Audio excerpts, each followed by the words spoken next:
Hi, I'm Shannon Gale with GCTV, and today we're going to talk about how to set up your field equipment for a basic field shoot.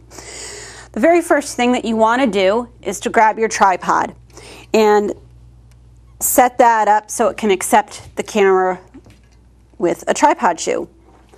So you want to open up the tripod legs and extend them. You'll notice that the tripod has two sets of legs here. Depending on your needs, you'll extend one or both. And as you'll see in a second, there's also a third option for height through the center column of the tripod. Your goal for the most part is to make sure that when your camera sits on the tripod and is aiming at the subject, that you look like you're at eye level, assuming that you're filming a conversation. For today's purposes, I'm simply going to extend one set of legs, and notice that I chose the bottom set and I stayed with the bottom set. I didn't do the top set and then the bottom set. I extended the bottom legs evenly throughout. And then I want to make sure again that my legs to the tripod are out. And I want the tripod's pan bar, that's what this is called, I want that towards me, because when the camera sits properly on the tripod, the lens is going to be facing out. And so you want the lens facing out and the pan bar facing towards you. Next thing that you want to do is to grab your camera, and if your battery isn't already in there, grab your battery and just insert that into the camera. Most batteries have a little arrow that faces in the direction that the battery should be pushed down, and just push it down until you hear the snap, which says that your battery engaged with your camera. In order to get the camera onto your tripod, you need what's called a tripod shoe. That actually attaches to the camera first, and then the whole thing sits on top of the tripod. Before I attach it to the camera, the one point I do want to make is that all tripods are a little bit different, and depending on the tripod model, you'll see that the tripod head has a shape and the shoe directly matches the shape. This is a hexagonal tripod shoe. We also have tripods that accept square shoes. Here we will make sure that your tripod shoes match your tripod head, but if you're ever looking for gear somewhere else or purchasing that, you always want to make sure that you have your own, that you know what kind of, you get the proper shoe to fit your tripod head.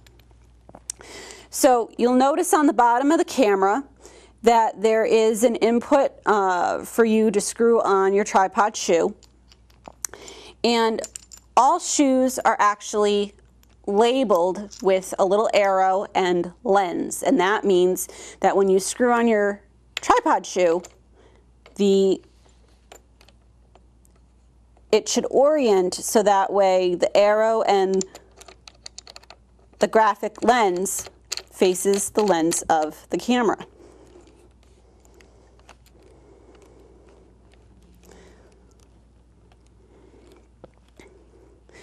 Because again, there is a proper orientation for which the camera should situate on top of the tripod, so that way when you go to move it around, tilt it up or down, pan it left or right, the lens moves in the proper direction based on what you're having your tripod, your pan bar do. So you want to make sure that the quick release is ready to accept your shoe. On this particular model, you're going to see that the quick release is being held back by this tiny little gold stopper. And you want to start out by getting your tripod to set within the grooves here on your tripod head. And once it's in the grooves, it's going to lightly rest on top of that little gold stopper. At this point, your camera is not actually locked into your tripod, so it's important that until you know that that camera is actually locked into the tripod and is not going to fall off, you keep at least one hand on your camera at all times. With a little light pressure, what should happen is that the stopper gets pressed down and the quick release shoe snaps into place over the other side of your tripod shoe, further pressing it into the grooves that you had previously lined it up in. And now your tripod on this or your camera on this particular model should now be locked into place. And you can confirm that just by pulling up a little bit on the camera. And you can see the camera's not going anywhere. It's firmly locked into the tripod.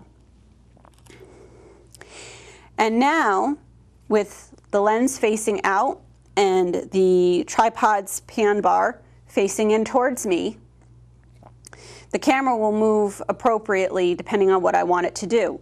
I can have it tilt up, tilt down, pan left, or pan right. Now that your tripod is set up and your camera is locked into your tripod, the next thing is that you want to take a look at microphones. You'll see right here that we've already got one type of microphone plugged into this camera, and this is a small shotgun microphone. And this is great for picking up audio at a distance and other types of ambient noise. It's not great for picking up any sort of conversation, but in a pinch, such as a town meeting where there's possibly many people speaking at once and from different locations, it's certainly better than nothing. And you'll see here that it is plugged into inputs that are situated directly on the camera. These 3-pin inputs are called XLR inputs. They're professional audio inputs, and most of our cameras do accept that. This camera is one of 2 that GCTV has that has the XLR audio inputs directly on the camera. Some of our smaller cameras initially only have small 1/8" inputs, and in order to hook up the type of microphones that we have, we need to use something called a line mic adapter, where the 1/8" plug goes into the mic input on the camera, and the result is that then you've got the 2 XLR inputs to accept the types of microphones that we have. So again, this is something that if you were taking out one of our other cameras that didn't have XLR inputs directly on the camera, we would also give you a line mic adapter. That actually just attaches underneath the camera, and then the shoe actually goes underneath the line mic adapter, and all that would sit on top of the tripod, just as I previously showed you how to set that up. So as we change our focus back to this microphone, you can see that the actual XLR audio cord is attached, is part of this microphone.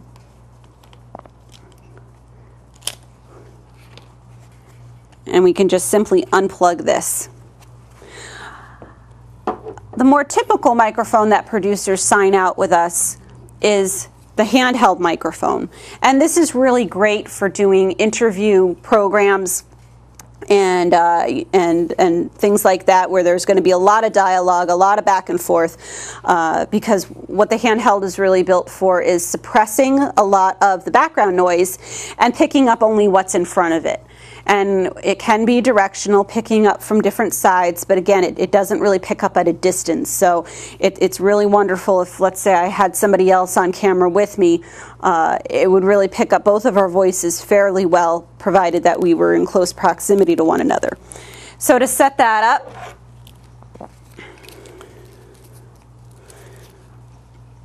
we want to unwind our cord, our XLR audio cord.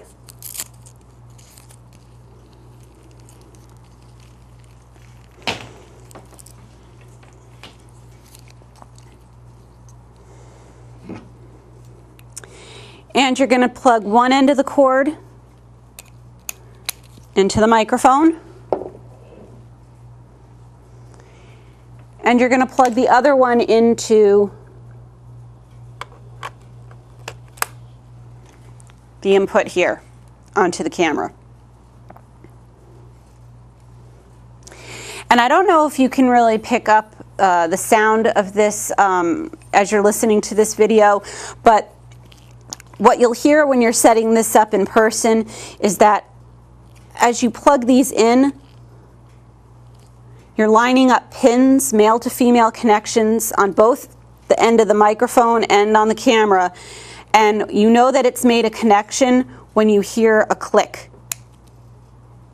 If you don't hear the click, you really want to check your connections, because it can look and feel like the cord engaged with the microphone, but if you don't have that click, it's not a secure connection and can result in some sporadic and sound where the sound appears to cut out a lot during the tape. And that's something you want, and it's not something that can easily be fixed in editing.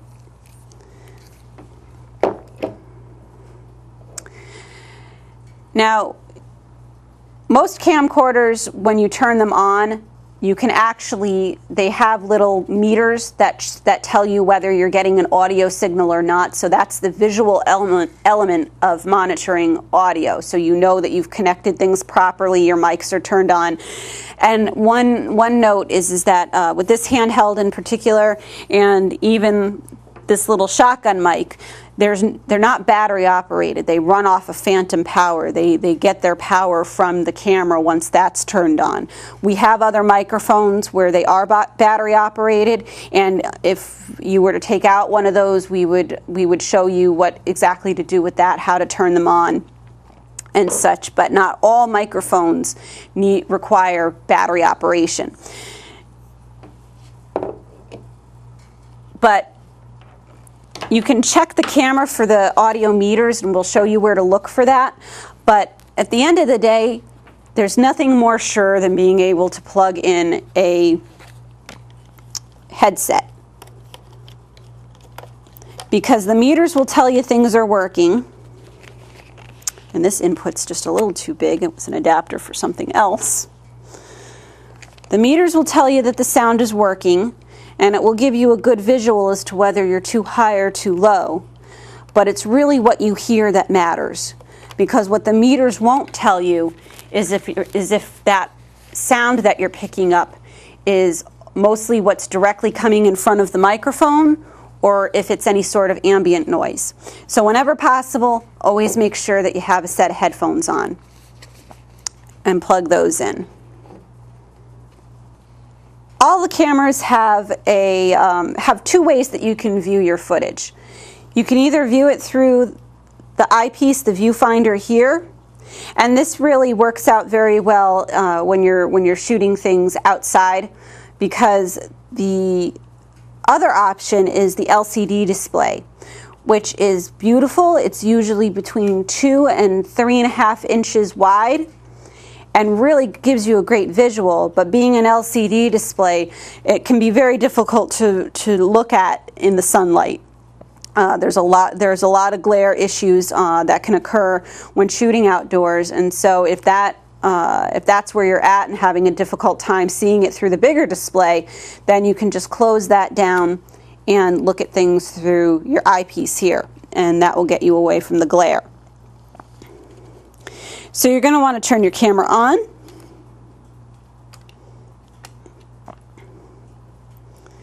Open up your viewfinder. And lastly, you're going to want to insert a tape for the cameras that are tape-based. We have a couple tape-based cameras. We also currently have several cameras that, or at least we actually have one camera that is hard drive based. It does not require tape. It's tapeless. But we do have some tape-based cameras, and for those, you're going to open up the tape deck.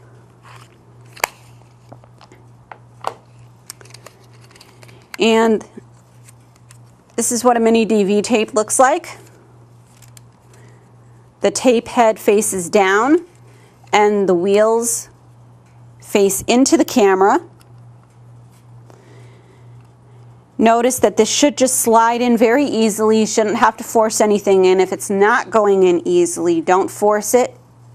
Take it out. Make sure that you're putting it in correctly. Make sure that you're putting it in straight rather than at an angle, because that can cause problems, and it should just slide in. Manually close the inner door With some, you need to wait until that inner door goes down inside the camera before you can close the outer door, and then close the outer door. Now your camera is set up and ready to go. Most cameras, you just hit the red button to record, and on your viewfinder on your screen, what will happen is when the camera is not recording, you're going to see the abbreviation for standby in green, and when you hit the red button, you're going to hear a beep, and the standby is going to turn to REC in red. And you're going to see the camera starts moving and the counter starts counting upwards in terms of time elapsed on the tape. And if you're ready to stop recording again, you just hit the red button and the REC goes back to a green standby.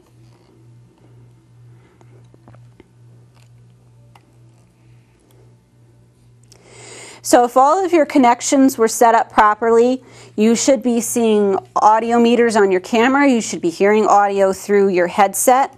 Another way to be sure that the audio that you're hearing through your headset is put your headset on and just tap the microphone.